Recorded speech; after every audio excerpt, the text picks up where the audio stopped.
Last week, we dove into one of my favorite topics, vignettes. If you missed that episode, definitely go check it out.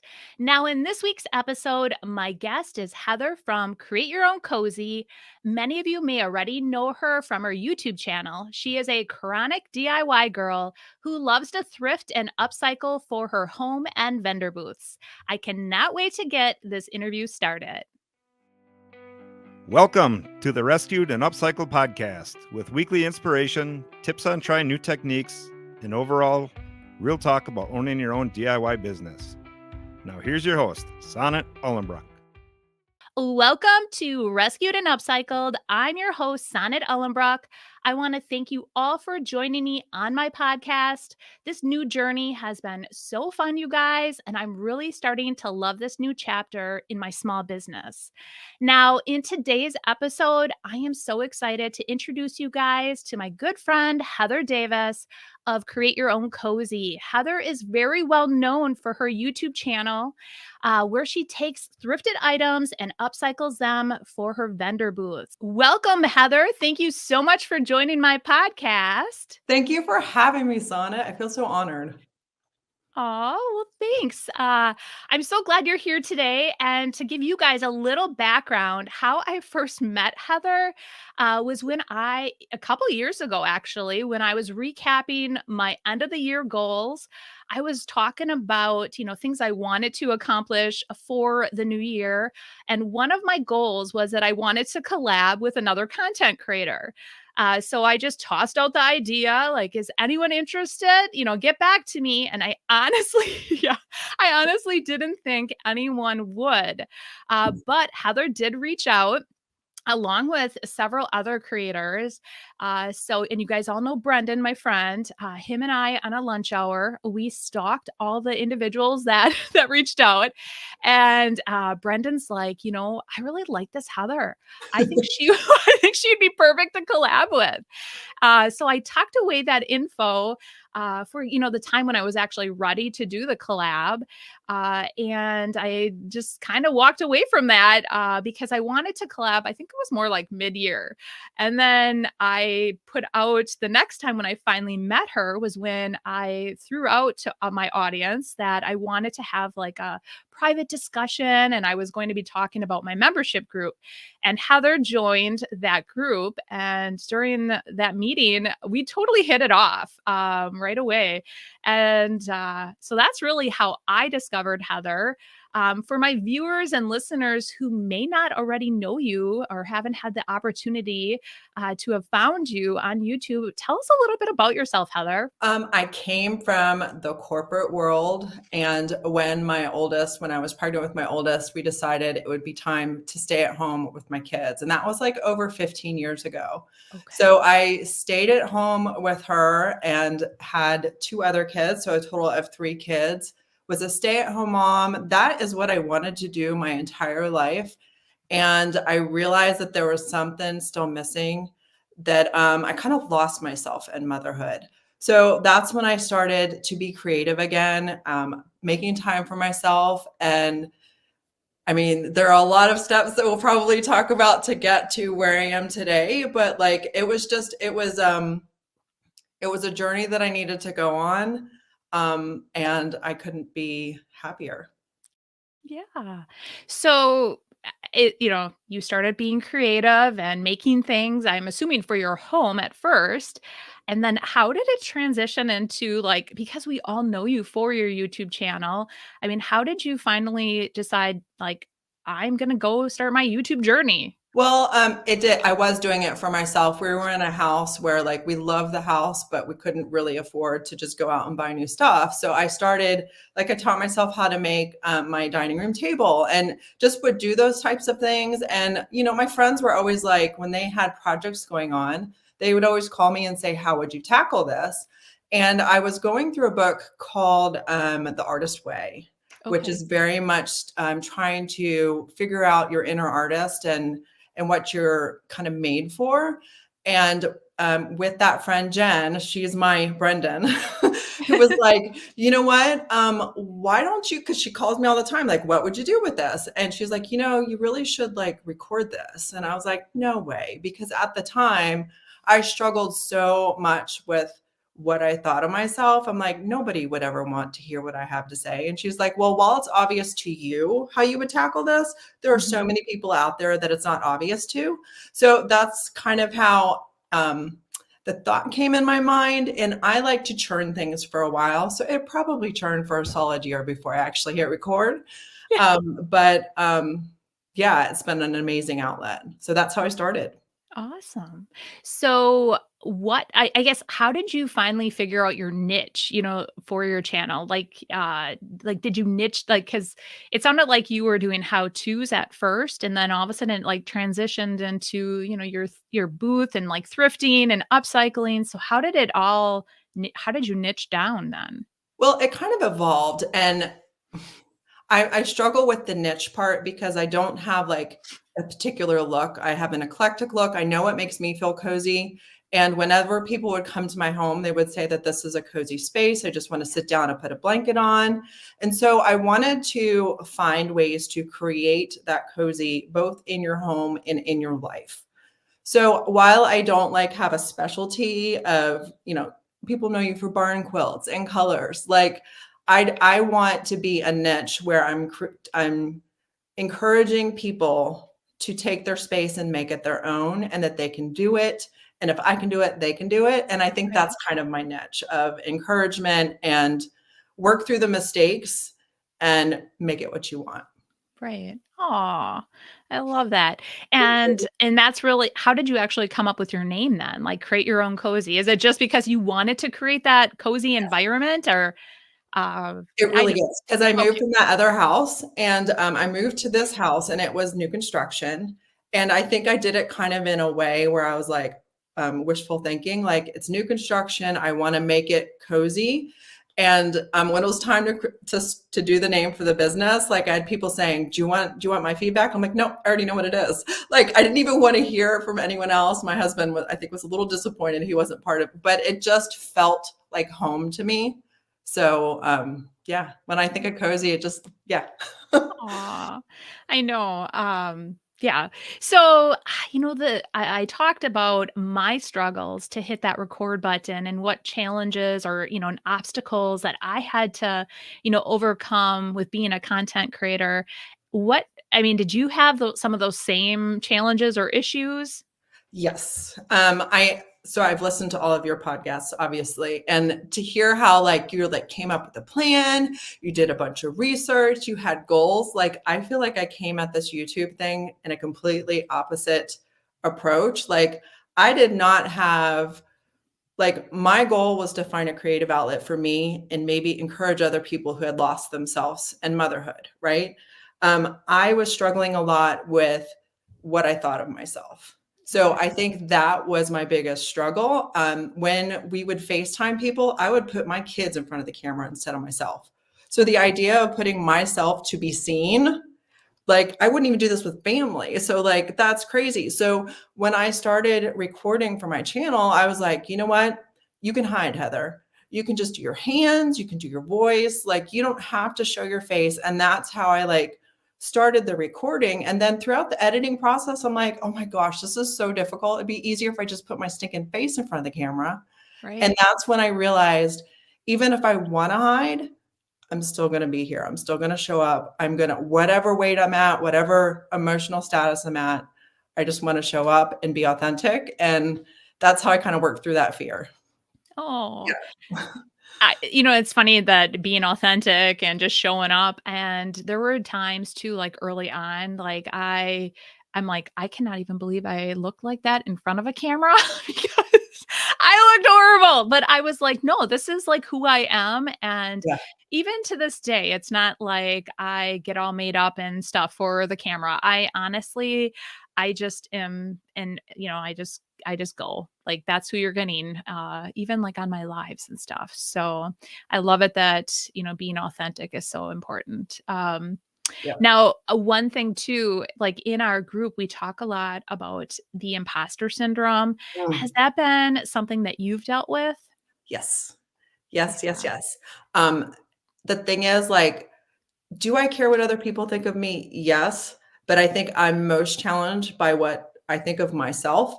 So, like, just thinking who would want to do what I'm doing or to find out what's happening in my life or to hear me talk. Sometimes I edit and I'm like, "Oh my gosh, be quiet." Like, I'm tired of hearing my own voice. So, Right. like, just that learning self-love and appreciating, you know what? Just be you. Um, if people love you, they're your people. Like, Right. just getting to that point was a good step for me. Right.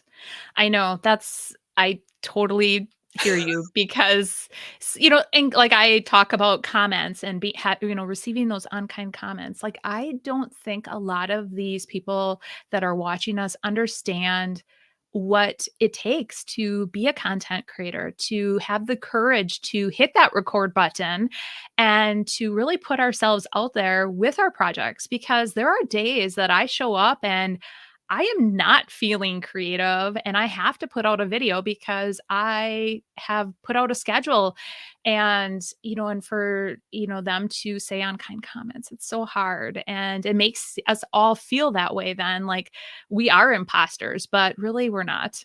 So, Well, and one of my, I think, favorite mean comments I've ever gotten is someone said, "Wow, you look really uncomfortable in front of the camera." And it was a week that I was uncomfortable in my own skin. And I said, "You know what? I am uncomfortable today, but I did it anyway." mhm. And like And you showed encourage up. you I encourage you to try doing something you're afraid of, Yeah. like, and I was like, and it didn't tumble, like, I didn't tumble to the ground from that comment. I felt stronger because of it, because it's like, you know what? I did face something that you're not always feeling like being in front of a camera or being transparent, but Right. that's what I've committed, and in my world is just to be transparent. If I'm having a tough day, I'm having a tough day, Right. and the people on the other side are like, "Me too." I You love it. know? I know, because when you get your people that stand behind you, will stick up for you. Like now too, when I receive some not so nice comments, I know that some of my viewers are going to be there to come right back at them and say, like, be nice. Whatever. You know what I mean? They're Yeah, always there to, totally. stand up for me. So I love it. Um, so we're talking about being inspired and having difficulty some days showing up. What makes you feel inspired or like what inspires you when you're coming up with different video topics and ideas? Um, One of the things I learned about doing the artist way is that my artistic side, I call her a moody artist. She is a very moody artist. Like, if I'm not feeling something that day, like, I can't just say, "Well, this is what we're doing today." Sometimes that's what I have to do, but a lot of times I'll, like, have a piece of furniture and just like the one in my entry right now, that, like, I just stare at for a second. I'm like, "What do you wanna be?" Like, Mhm. it's just like that idea of redemption. It's just, I love the idea of redemption. And, okay, this is the life you've lived this whole time. How can you be even more amazing than you originally intended, and go bless somebody and be in someone else's space or even in my own home, like, it's, the pieces usually speak to me, Right. and that's why I like to shop. I know. I know. I Because there's talking going on all around me. I just have to, like, zero in and be like, "This is what's talking to me this week." I Yeah. know. It's funny because my husband's like, "You do not need to go thrifting. There is no need for you to buy one more piece. You have a ton out in the garage in your storage unit." And I'm like, "But they're not speaking to me. I need something new." And then it's amazing. I go thrifting and it's like, "Oh," like I do know. and like all of a sudden I'm like, "Oh, it just like rejuvenates my creative energy. So I totally feel you.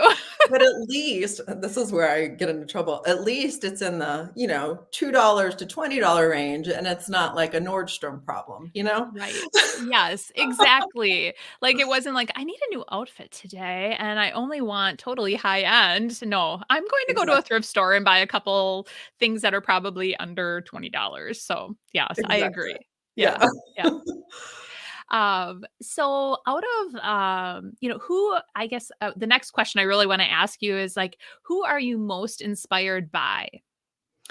I mean, I started thinking about the qualities that inspired me, and authenticity, um, grit, um, just running a business well and treating people well and not being threatened by others.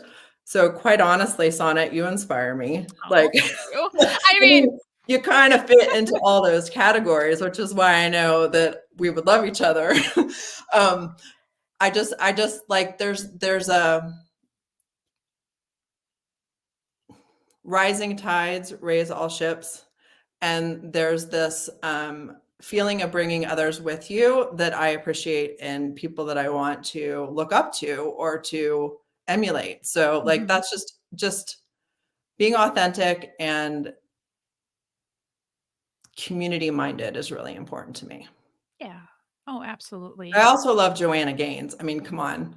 Well, Um, I have been called the Joanna Gaines of the Midwest, so oh my gosh, what a compliment. I know, so one of my viewers called me that, and I was like, "Oh, I'm gonna take that as a I compliment." will take that all day long. Like, the I fact know. that, like, she's still family minded. I mean, she's working her booty off, but, Yes, like, yes. I feel like she's still grounded. She's firm, but grounded and good with the way that, as far as I know, treats Yeah, people. We haven't talked lately, so I know.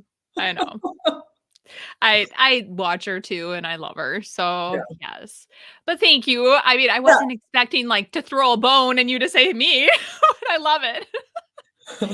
But, honestly, though, like, I feel like there's so many creators out there that only show up for themselves, and they don't want to help the community around them. And that is one thing I created my membership group because I want to help others, and I want everybody to be successful. Yeah. So I am all about collabing and just really encouraging others to be successful and help them. So Well, thanks. you're not threatened by other people's successes. No. You're not thinking, "Oh, they're gonna take away my people." No, like, if someone that if someone likes you, then maybe they could like someone else that you like as well. I Right. mean, yeah. Yes. And that is a great thought. Like, so many other creators, I think, feel threatened. Like, they think that if we know or they know, like, these viewers know about other content creators, they're not going to watch you. They're not going to, maybe buy from you or what have you. But honestly, there's so many people to go around. So Yeah, I mean, and why not help others be successful too. So exactly. yes. Um, now we had talked about, the collaboration, that we were, going to do. And I feel that took courage, for you to reach out, to me and ask me to, do a collab with you. What made you decide to send that initial email? Like, I'm so glad you did, but like, how did you find that courage to do that? Because I don't think I could have done it when I I was first think starting. well, because remember you said you asked and then you waited and you asked again. I think Yeah. saying it the second time so Okay. I was like, "Did she forget that I said it?"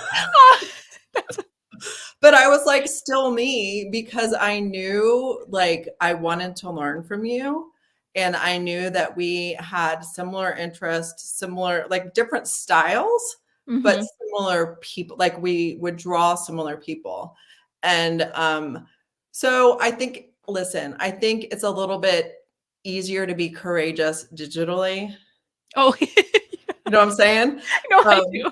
I do. I do. But that second one took a little bit more like, did she forget about me? Because it's still me. I still want to do this. It's So fun. I don't know. Like it's just one of those things that I do like to say, but did you die?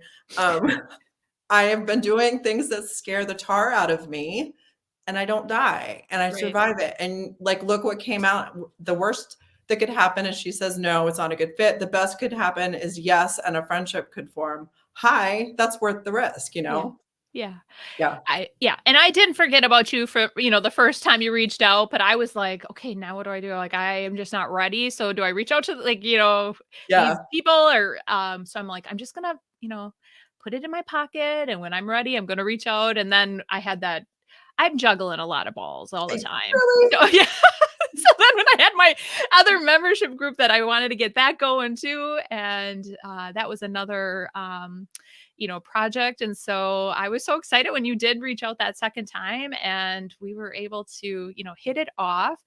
And then once you became part of the membership group, I still remember during a meeting, you were telling us all about a conference that you were going to attend. And you're like, you should go, you should go. And I thought about it. And then I'm like, you know what? I should. Yeah. And so that I decided to go. And I just remember, I said, let's collab. We always talked about it. Let's go on this trip together and we'll collab. And Yeah. I still remember when we were trying to work out all the details about flying in, and you're like, "Where are you staying?" I'm like, "Well, I haven't figured out that detail." And you're like, "Yeah, I think this might sound kind of weird, but do you want to be roomies?" I'm like, "Oh, sure, that would be fine." So, That was harder. It was harder to ask, do you want to room with me than to do the collab where at least like that's a bigger commitment. We've never met. yeah, Hey, let's share a sleeping space. But like I knew we would hit it right off. And like you hopped in the car at the airport and I'm like, I feel like we should hug. We've never I met in person. I know. It was awesome. Yes, you picked me up at the airport, and Yep. then we went right into our collab. So Yeah. what we agreed to do is we were gonna go on a thrifting mission together, and we headed over to I think we were gonna you had the Goodwills picked out, I think is you figured out, and we finally hit one up, and oh, you and y Heather had a car, you guys, so she could take back much bigger items. I believe I brought home a chair. You You did? can bring that home on the airplane. Yes, yes. And I found some items too, but one of the items was this brass. Actually, when I was looking back at my early on videos, I'm like, oh my gosh, the brass. I can't even think of like a brass stand. Yeah. It was so heavy, and I had it jammed in my purse. And I remember just as I was going to get on the airplane, the strap of my brand new purse broke because it was so heavy. And I'm like, how in the world am I going to make it through like the airport? And I was like freaking out, but I made it. And I just remember like as I was pushing my, I didn't check a bag, I carried it all on. So I was pushing it, that brass candlestick kept hitting everybody's elbows as I was going back to my spot, and I'm like, "Oh gosh, I feel so bad." But it You know, was I wanted that brass stand so bad, but I was fangirling still that I was with you. And I was yeah, like, I'm gonna give her the first right to it. Like, right. It's still in my studio, I was gonna so say that's a good find. It was a good yes, yeah, so it was, something I try not to keep as much stuff for myself, but that is, a remembrance of when we traveled, and find. I know, so I That's have it in fun. my studio, so, when in October, when you come, you'll have to well, I'm gonna have you over, and you'll have to take a look to see where I have it in my studio, so Yay, I can't I wait. yeah. I cannot wait. So, with our collab, what is one takeaway that you can tell our viewers about doing collabs? Well, I think one of the things that I was very thankful because you had a larger audience than me. You still do. But like for you to be willing to carry kind of the weight of, hey, I'm willing to show you to my people. I don't have as many people to show you to. Like Yeah. to find somebody who's willing to do that and believes enough in you, like that just puts some wings or some sail in your wings, you know, like Yeah. it just really helped me, I think, with my confidence. But something that I've really enjoyed from it is the friendship. And I would just encourage, whether it's a collab or someone that's in the same stage of business that you're in, to have someone that you could say, hey, have you been dealing with this? Or, oh my gosh, I'm so worn out. And someone else to say, you know what, keep doing it. You can just get your video done, or whatever the challenge of being, or a bad comment. Like, it's nice Right. to be able to have someone who understands how that can derail you, Right. or how the good comments can help make you feel like you have a community. So like I think that is helpful for your longevity. Right. Have other people to go through it with you. Absolutely. Yeah. That is something I absolutely love about the membership group is that it's a like-minded community of creators and small business women that really have each other's backs. And you show up and you're having a bad day, and believe me, we're all there to encourage and support you and pick you up and throw you back on your feet. So I love it. Agree. And don't make you get back on your feet right away. Like, it's okay. You can Yeah. have a discouraging week, but next week we're going to check in with you again. Right. And, like that is that community has been really good to check in with growth, to check in. Um, just, I didn't start this to start a small business. A small business kind of grew out of it. Hmm. But have you, who is very business minded and is like, let's do some goals, and be like, well, that's a great idea. I never would have made myself do that. It's an accountability with like minded people. And no matter what type of community you can get yourself into, get into a community. Right. Yeah. Oh, absolutely. I Yeah. agree. Um, just having people there to bounce ideas, like you said, off of is so critical. Yeah. I bounce ideas off of all of you. Like, I'm always like, okay, you guys, I'm stuck. I need help. What do you guys think? And no matter how big or how small, you need it. You need Yeah. other individuals to help you propel yourself. Yeah. So because, we kind of, we talked about the collab and the October event. Now, you are such a great teacher and you do inspire so many on your YouTube channel that when I decided to host my very first event, I knew right away that I would love to have you be one of the creators. And so we are going to be doing another collab. So if you guys don't already know, Heather has agreed to teach a class at my October event. So I am super excited to do another collab. So how are you feeling about tackling this new way of teaching? I'm nervous. I'm not gonna lie. But I'm gonna do it anyway. One of the things that I love is when I get to meet a viewer and have that personal connection. So I'm looking forward to being able to meet people and teach in person and see feedback. Because sometimes when you're doing the video, you don't know if people are going to connect with it.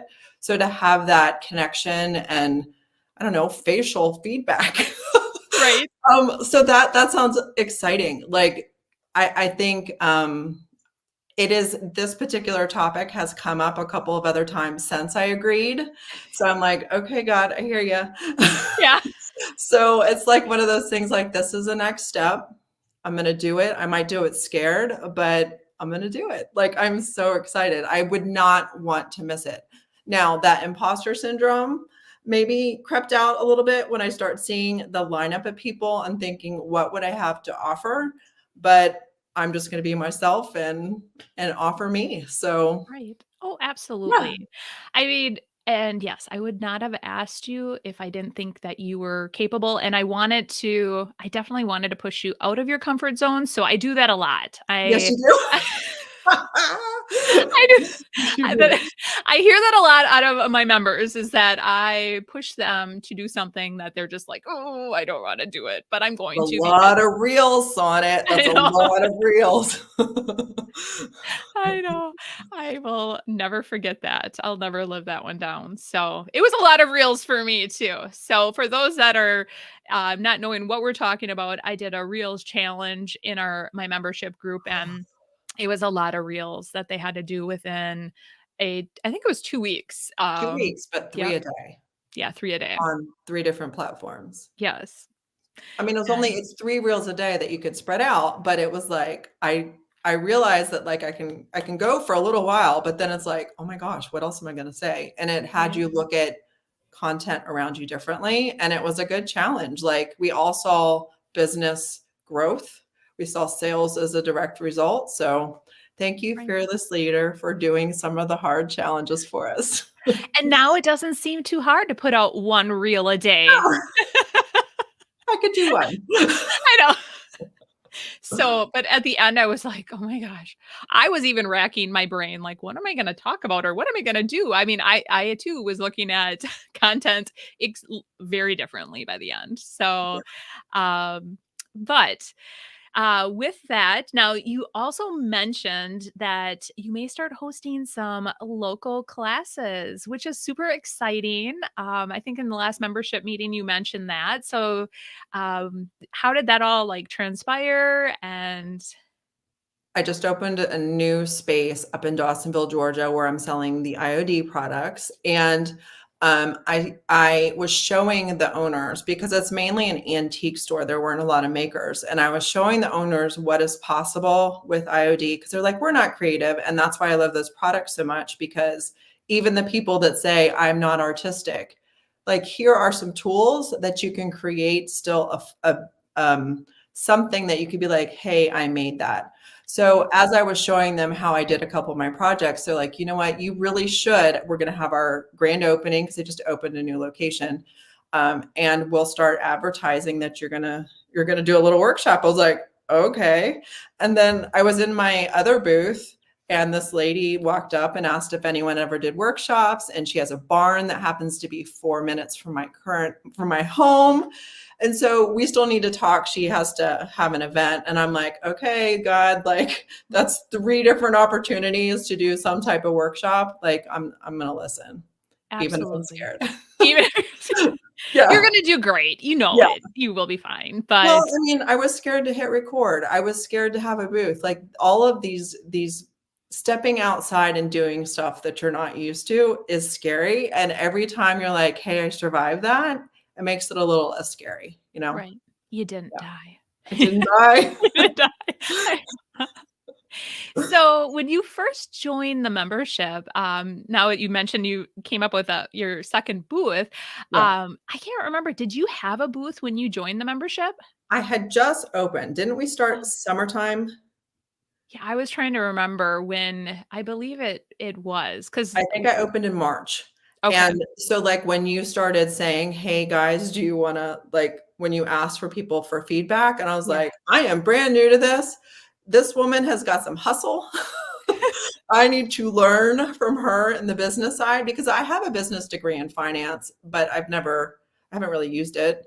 I did more meeting planning when I was in the corporate world. So, while I could put my business mind around the booth, I didn't know how to do it, especially in the just me, without people to bounce it. So I was like, I'm in on this group. And just basically my whole first year was, let's see how this goes, right. you know? Yes, and I think one thing that your viewers really loved, Mhm. was that you were an open book about what you were making, what you were putting into the booth, what challenges, you did a video on it. So, Yeah. I I mean, did was that monthly videos. Yeah, for the first year, I did them like every month. I was like, this is what I sold. This is how much I made for these particular items. And I mean, so far, I've never paid rent. right? Um, That's awesome. right? I mean, that's something to celebrate. Yeah, But it was definitely a learning process. And I went through those nitty gritty details because I felt like it was a way for me to know how to shop. Like, this is profitable to go get this because you can sell it for this much. And this thing, not so much. Maybe you don't need 12 rolling pins because you don't. right. You don't sell so many rolling pins. But it was helpful for me to get down to the nitty gritty. So I did those videos kind of for me to make me do the wrap ups. I Yep. don't know that I need to go down that deep anymore because I've learned enough to know what's kind of selling in my area. But I also know, like, don't act like you know everything, because it could change. Like, Right. you have to be very flexible and learn what your customers want. Exactly. So, yeah. Yes. What made you decide that you wanted a vendor booth? I mean, one day you just went, "I'm gonna open up a vendor booth?" Oh, um, well, I did things opposite, right? Like, I had a YouTube Yeah. channel where I'm making 5 items a week, right? Right. There's only so many places in this house for 5 items or furniture upcycle. So I was like, you know what? I would like to sell these things. And then in my 20s, like, my idea of fun was a cup of coffee and walking around an antique mall. And I remember thinking, I wonder how profitable these are. I wonder how this type of business is. And then I was like, well, why not figure it out? Why not see how it is and see if it's for me? So, Right. like, those two things together, and then having the flexibility of my 3rd kid finally being in school full time, like, that's all That's a just, whole different game. yeah, A game it's a changer. whole different game. Yeah, for sure. So Yeah. this is my outlet while they're at school, and it's been really great. I'm Right. on, what, 2.5 years now at the one place. So Okay. at Angry Mama's Antiques and Interiors. That's awesome. I love it. Yeah. So how has YouTube then helped with your vendor booth and the business there? Do you drive people, do you think, to your vendor booths?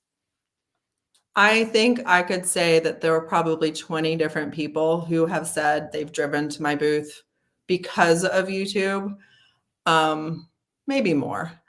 But I think the thing that's driving them to my booth more is the fact that I'm a retailer for DIY paint now. Um, I think using it and sending them there specifically for the paint, and they Mhm. happen to buy the other things that I make. Um, I would say YouTube has helped. I don't know that I would say, whoa, my sales are crazy Okay. because of that. Yeah. I have noticed a huge like influx of people. It was like when I started offering DIY paint and I made that Yeah. announcement on my channel, that's when I think people they're like, "What? Oh my gosh." And people like I would hear the feedback from people at the Yield Goat. People are coming from all over because you have the DIY paint or they want to see your booth. And so I was wondering if that you saw a correlation to that as well. Well, I guess, like, the other day, I came in to do something. They're like, one of your followers was just here. So I need to remember those things too. Like, yes. But I don't know. I still have a hard time that they would be there because of Right. me. It's more because of my paint. Yes. It's funny too because I'll let you say that because of you, but I like people will show up like even at Water Street Vintage, for instance, Mhm. the lady's like, "Oh my gosh, you are famous." And I'm like, "I'm not famous." And she's like, "No, but people will be coming in and they'll be like, 'Where's Sonnet?'" And Right. they're like, "Yeah, she's not here. This is just where she has her booth. She is not physically here all the time." But Right. it just makes me laugh. Or when I go to the goat too, and I always walk in and say hello to everyone and people that are there and they recognize my voice. They won't even see me, but they will recognize my voice. I just remember the first time that I met Lori, she's part of our Yeah. membership group. I'm like, hello. And then all of a sudden Lori's like, Sonnet? And she's like, acts like, I'm like, hello. I'm thinking to myself, do I know you? And But she knew me. So it that's was, just a whole different side of YouTube that yeah, is uncomfortable at times in a good way, but, like, yeah, it's just like, it's just me. It's just right. me.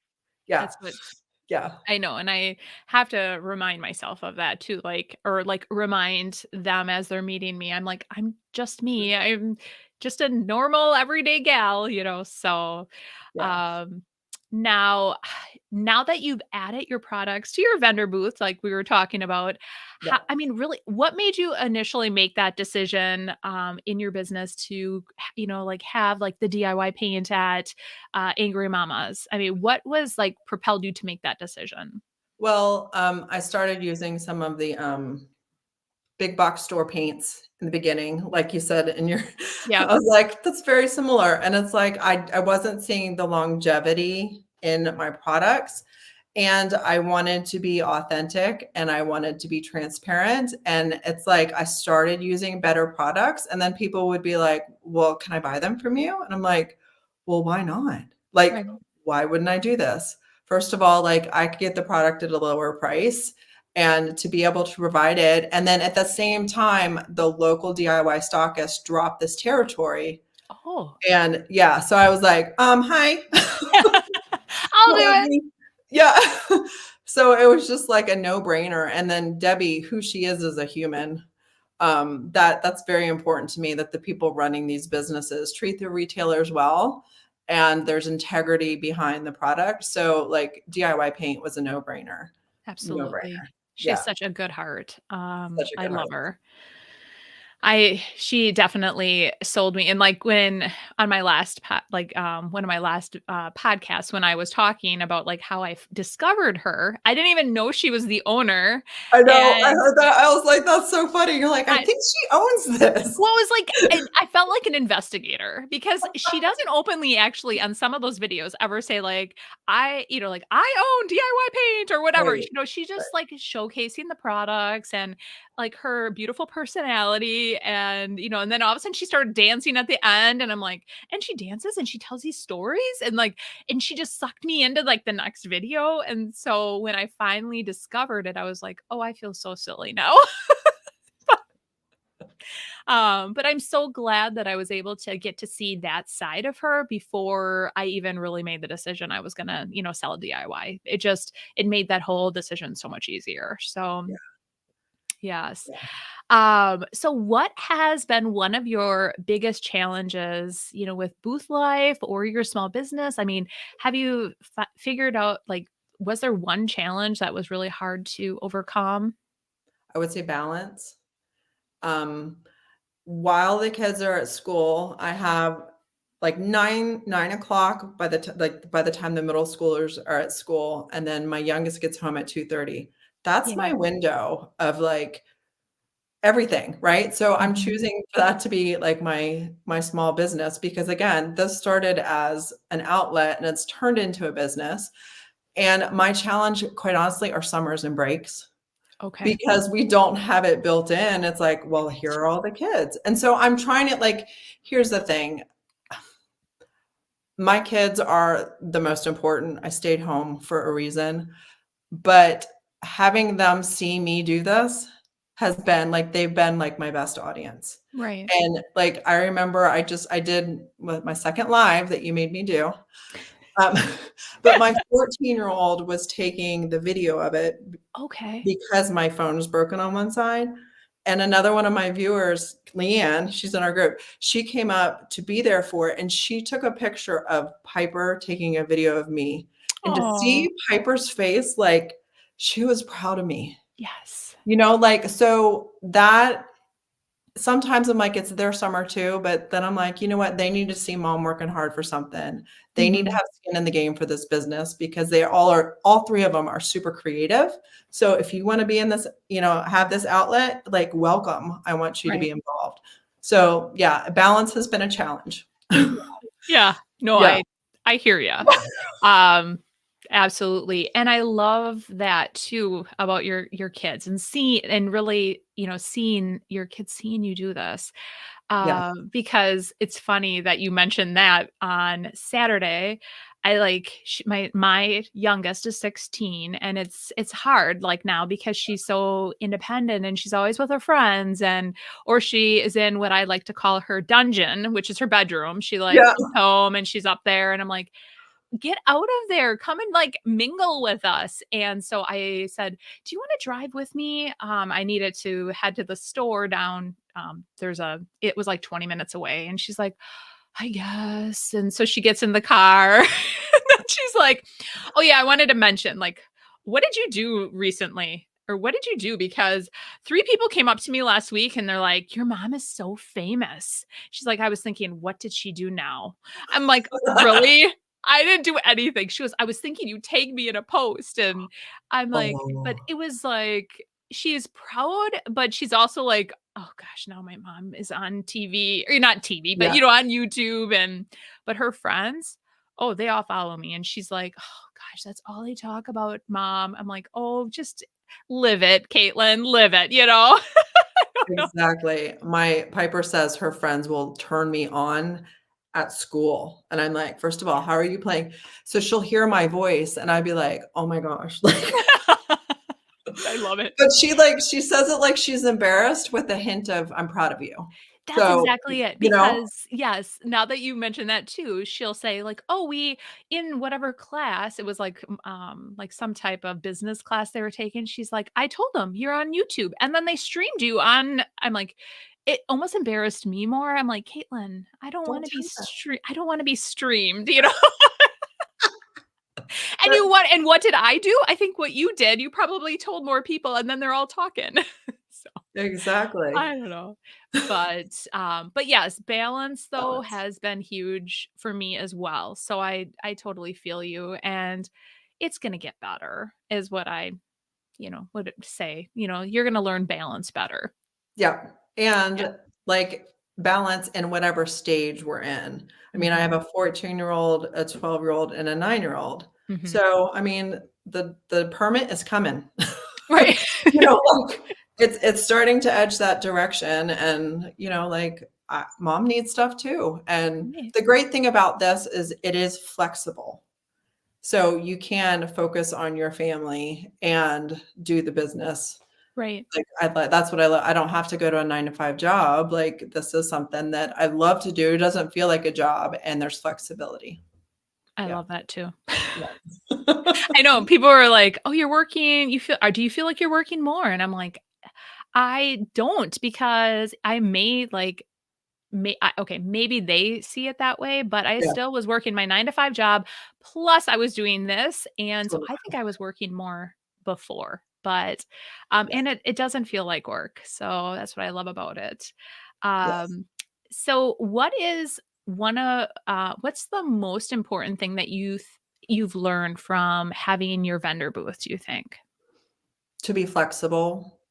Like, I think when I started, I was like, "This is how it's gonna be." Like, "This Mhm. is my style. This is what I'm selling."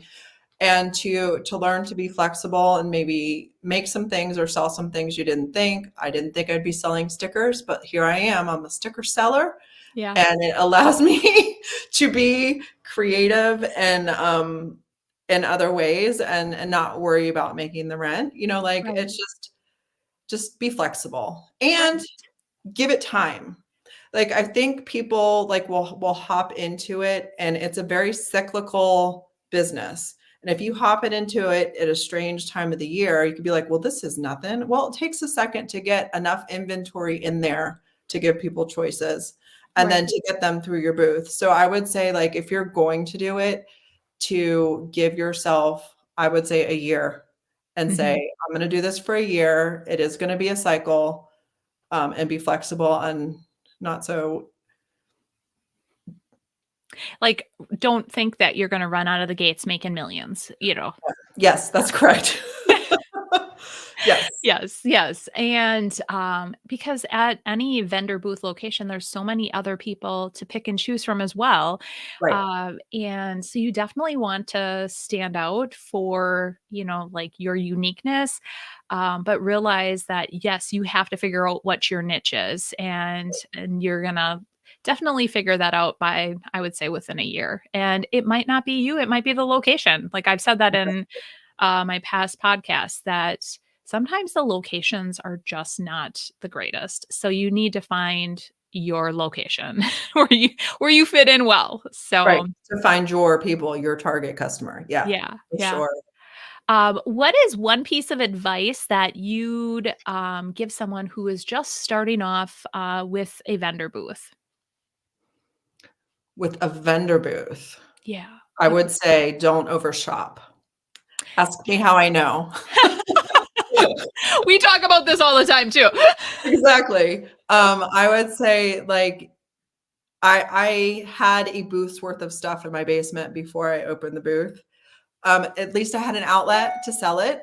But I would say don't overshop. That's the quickest way to lower your profits, by having Right, all these expenses and not many sales. right.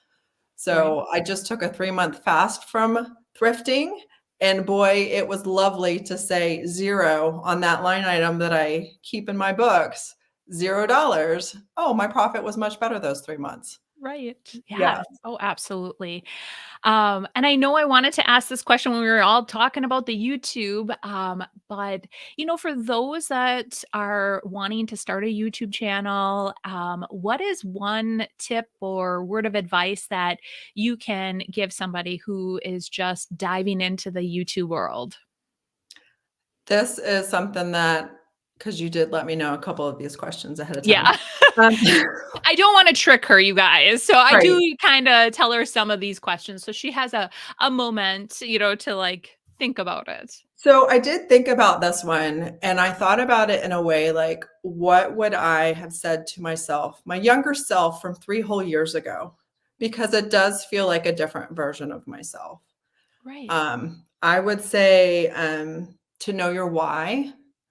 Why are you doing this? Are you doing this to build your business? Are you doing this because it's an outlet? Are you doing this because you want to make a bunch of money?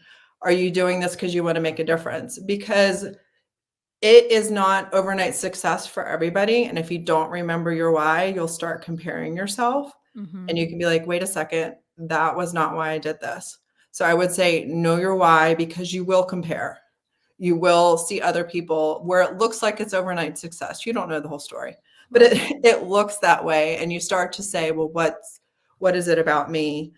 I would say make a schedule and be consistent, because there will be plenty of weeks where you're like, oh, why it doesn't even matter. Nobody's even watching. Are you doing this for them? Or are you doing this for you? Again, back Mhm. to that why. Don't quit. You will be a different creator 3 years from now, is what I would tell my former self. Like, Yeah. I look at my first couple of videos and want to cringe. But a lot of people are like, well, I can't hit record until I'm completely ready. You're never going to be completely ready. Everybody has to have those beginning videos where they cringe, because every time you upload another one, you get better. You get Mhm. better and more confident. You get better at your editing. You get better at your creating. But you have to start somewhere. So I would say just start. Right. And then the last thing I would say is just get the good ring light. Oh, yeah. Like, spend some money on a big, good ring light. Don't waste your money on the junk, because you're going to go through them. Just do it. Invest in yourself. Get a good ring light and go, whether you feel like you're ready or not. Yeah. Oh, Yeah. absolutely. Great words of advice. Thank And you. that can apply to a vendor booth too. I mean, like really know your why of, why you want to do this. So I love Exactly. it. Well, Exactly. good. Well, your business has grown so much from the very first time that we've met. And I honestly cannot wait to see where you grow in the future. And I just want to say thank you so much for joining me today. But tell my viewers, where can they find you to be as inspired as I am? Thank you so much for having me. Again, a little nervous, but like, it just feels like I'm talking to my friend, which I love. Yeah. Createyourowncozy.com. I have a website where I sell DIY products, JRV and IOD. And then I have a booth in Cumming, Georgia. And I have a booth in Dawsonville, Georgia. And then I'm also on YouTube and Facebook and Instagram and Pinterest, because you're having us be on all those platforms. Okay, okay. That's awesome. Yes. Yes, Well, I'm not having you. I encourage it's you good for because our business to be on all the platforms. it is. It Yes. is. Yes. Yes. Well, thank you so much for being part of my podcast today. And I love that my viewers, had the opportunity to meet you and just truly see how talented you really are. So, Thank you. but yeah, so that's a wrap up of this week, guys. In next week's episode, I'm going to be talking about why I decided not to do Cranberry Fest and why I decided to host my own event in October. I know, and that Heather is going to be a part. So if you guys are listening on any of the podcast episodes, or podcast platforms, I should say. Don't forget to hit rate it, review it, and hit that subscribe button so you guys don't miss out on an episode. And then you guys can find me on all the platforms too that Heather just mentioned, Instagram, Facebook, Pinterest, you name it. I'm out there at Sonnets Garden Blooms, where I post a ton more content each and every day. Well, I hope you guys enjoyed today's podcast, and we will see you next week. Bye.